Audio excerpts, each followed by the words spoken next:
Sedequías, habiendo sido puesto en el trono por Nabucodonosor, el partido antibabilónico constantemente lo presionaba para que buscara ayuda en Egipto y se rebelase contra Babilonia. Los falsos profetas le aseguraron que Dios había roto el yugo de Babilonia y que al cabo de 2 años los desterrados en Babilonia volverían a Jerusalén. Jeremías trató de persuadir al rey y a su pueblo de que sería fatal ir contra la voluntad de Dios, sublevándose contra los babilonios. Sedecías o Sedequías es el personaje bíblico del que se va a tratar esta clase.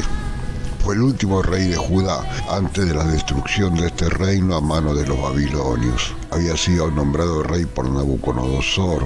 Nosotros vamos a tomar la cronología de Retiel, que apoya como fecha de comienzo de su reinado el 597 a.C. y su culminación con la caída de Jerusalén en el 586, aunque pruebas más recientes fechan la caída en el 587. El soberano que precedió a Sedequías fue Joaquín, que había llegado al trono por la muerte de su padre, Joacim, tal como lo vimos en la clase anterior. Pero Joaquín no fue aceptado por Nabucodonosor y sus tropas tomaron la ciudad. Todos los detalles que vemos en Segunda de Reyes 24 corroboran la rápida rendición de Jerusalén. Finalmente, en el año 597 se produjo la primera deportación.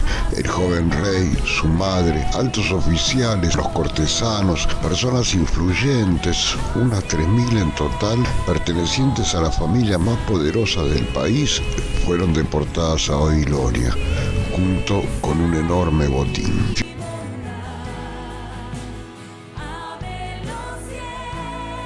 En lugar de Joaquín, comenzó a reinar Sedequías, hijo de Josías, pero era un hombre débil que se debatía entre los partidarios a someterse a Babilonia y los partidarios de unirse a Egipto.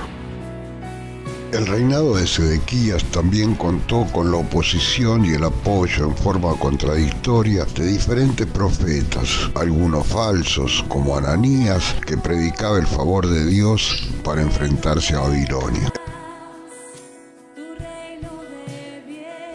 Ananías, hijo de Azur, profeta que era de Gabaón, me habló en la casa de Jehová delante de los sacerdotes y de todo el pueblo, diciendo: Así habló Jehová de los ejércitos, Dios de Israel, diciendo: Quebranté el yugo del rey de Babilonia. Dentro de 2 años haré volver a este lugar todos los utensilios de la casa de Jehová que Nabucodonosor, rey de Babilonia, tomó de este lugar para llevarlos a Babilonia. Y yo haré volver a este lugar a Jeconías, hijo de Joacim, rey de Judá, y a todos los transportados de Judá que entraron en Babilonia, dice Jehová, porque yo quebrantaré el yugo del rey de Babilonia. Y Jeremías, que aconsejaba no hacerlo y anunciaba la destrucción del reino de Judá y de la ciudad de Jerusalén a mano de los babilonios. El castigo de Yahvé era en respuesta por la violencia y la corrupción social del rey y de su pueblo, que rompían de esa manera la alianza con Yahvé. Porque así ha dicho Jehová de los ejércitos, Dios de Israel: yugo de hierro puse sobre el cuello de todas estas naciones para que sirvan a Nabucodonosor, rey de Babilonia, y han de servirle, y aún también le he dado las bestias del campo. Sedequías, entronizado en un principio como hombre según el corazón del rey babilónico, no se mostró como tal. Fue lo suficientemente insensato para separarse por fin de los babilonios y atraer sobre sí las iras de Nabucodonosor. ¿Cómo se pudo llegar a tal situación? Es algo que no se puede explicar satisfactoriamente. Suponiendo que en el año 597 fue deportada una gran parte de la clase superior, debieron quedar vacantes bastantes puestos de funcionarios y de administrativos, y por consiguiente tuvo que producirse una transformación más o menos profunda en el país y en su administración. Puede asegurarse que Sedequías arriesgó la defección no por una iniciativa totalmente personal, sino estimulado y tal vez incluso apoyado por hechos que le eran conocidos. Había disturbios en Tiro y en Sidón.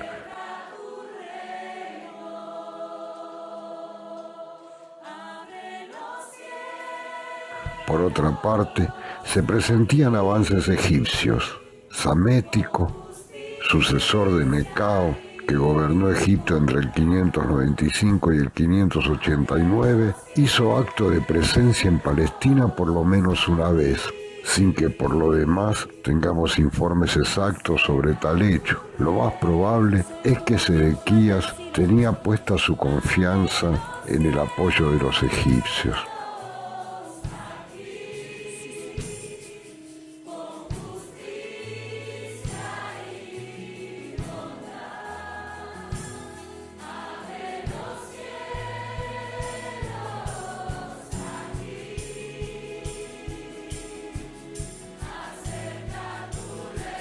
Fue en el año 9 de su reinado cuando Sedecías rehusó lealtad a Nabucodonosor.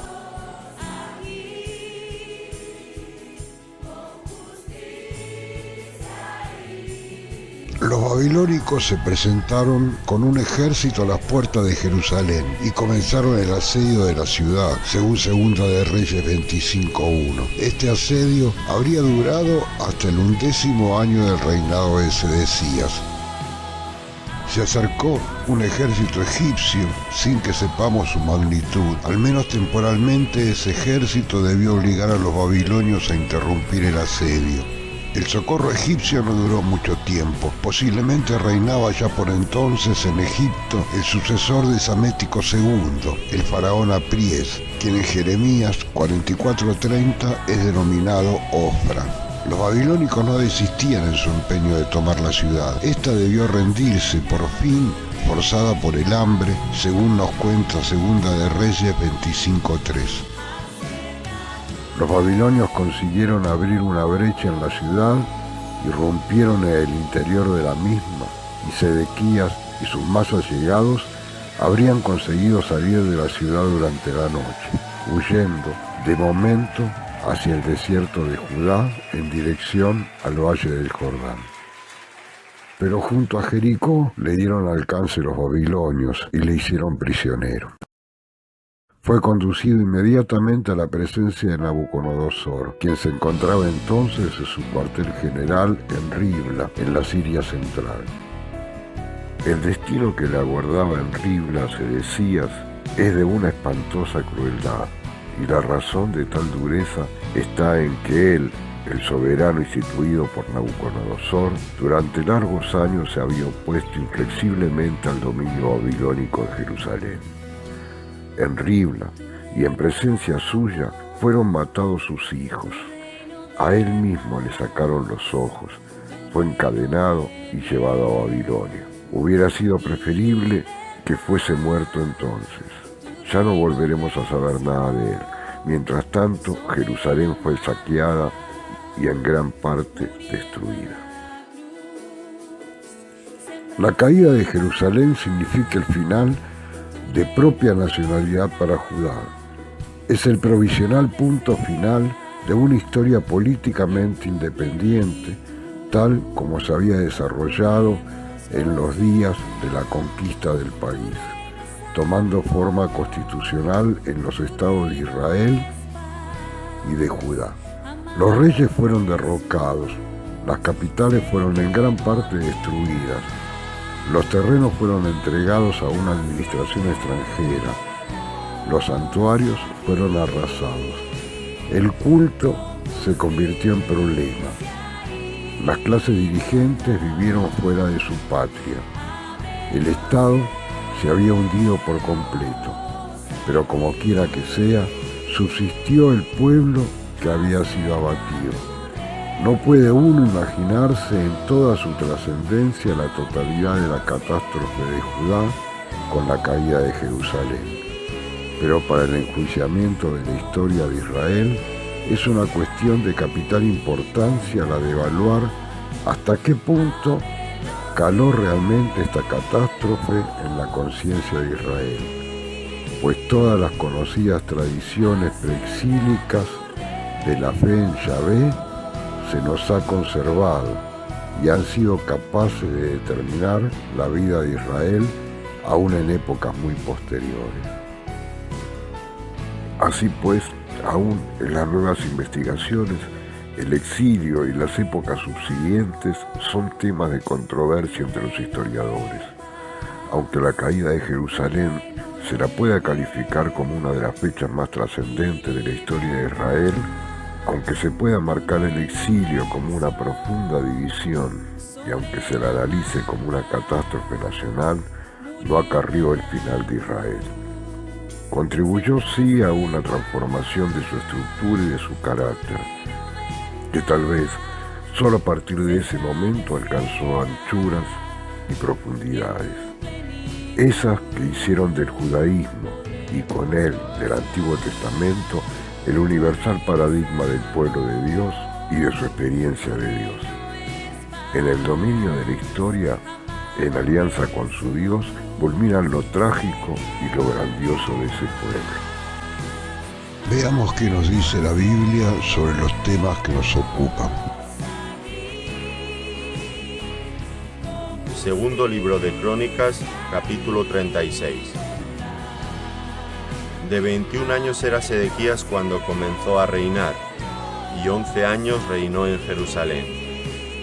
E hizo lo malo ante los ojos de Jehová su Dios, y no se humilló delante del profeta Jeremías, que le hablaba de parte de Jehová. Se rebeló asimismo contra Nabucodonosor, al cual había jurado por Dios, y endureció su cerviz, y obstinó su corazón para no volverse a Jehová, el Dios de Israel. También todos los principales sacerdotes y el pueblo aumentaron la iniquidad, siguiendo todas las abominaciones de las naciones, y contaminando la casa de Jehová, la cual él había santificado en Jerusalén. Y Jehová, el Dios de sus padres, envió constantemente palabra a ellos por medio de sus mensajeros, porque él tenía misericordia de su pueblo y de su habitación. Mas ellos hacían escarnio de los mensajeros de Dios y menospreciaban sus palabras, burlándose de sus profetas, hasta que subió la ira de Jehová contra su pueblo, y no hubo ya remedio.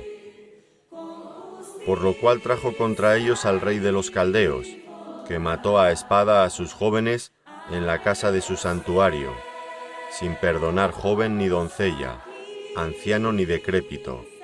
Todos los entregó en sus manos. Asimismo todos los utensilios de la casa de Dios, grandes y chicos, los tesoros de la casa de Jehová y los tesoros de la casa del rey y de sus príncipes, todo lo llevó a Babilonia.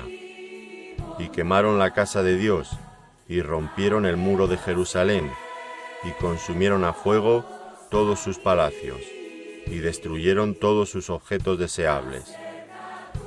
Los que escaparon de la espada fueron llevados cautivos a Babilonia, y fueron siervos de él y de sus hijos, hasta que vino el reino de los persas, para que se cumpliese la palabra de Jehová por boca de Jeremías, hasta que la tierra hubo gozado de reposo, porque todo el tiempo de su asolamiento reposó, hasta que los 70 años fueron cumplidos. Jeremías capítulo 52. Era Sedequías de edad de 21 años cuando comenzó a reinar, y reinó 11 años en Jerusalén. Su madre se llamaba Amutal, hija de Jeremías de Libna. E hizo lo malo ante los ojos de Jehová conforme a todo lo que hizo Joacim. Y a causa de la ira de Jehová contra Jerusalén y Judá, llegó a echarlos de su presencia. Y se rebeló Sedequías contra el rey de Babilonia. Aconteció por tanto a los 9 años de su reinado en el mes 10, a los 10 días del mes, que vino Nabucodonosor, rey de Babilonia, él y todo su ejército contra Jerusalén, y acamparon contra ella. Y de todas partes edificaron contra ella baluartes. Y estuvo sitiada la ciudad hasta el 11º año del rey Sedequías. En el mes cuarto, a los 9 días del mes, prevaleció el hambre en la ciudad hasta no haber pan para el pueblo. Y fue abierta una brecha en el muro de la ciudad, y todos los hombres de guerra huyeron, y salieron de la ciudad de noche por el camino de la puerta entre los dos muros que había cerca del jardín del rey, y se fueron por el camino de Arabá, estando aún los caldeos junto a la ciudad alrededor. Y el ejército de los caldeos siguió al rey, y alcanzaron a Sedequías en los llanos de Jericó, y lo abandonó todo su ejército. Entonces prendieron al rey, y le hicieron venir al rey de Babilonia a Ribla en tierra de Amad, donde pronunció sentencia contra él. Y degolló el rey de Babilonia a los hijos de Sedequías delante de sus ojos, y también degolló en Ribla a todos los príncipes de Judá. No obstante, el rey de Babilonia solo le sacó los ojos a Sedequías y le ató con grillos, y lo hizo llevar a Babilonia, y lo puso en la cárcel hasta el día en que murió.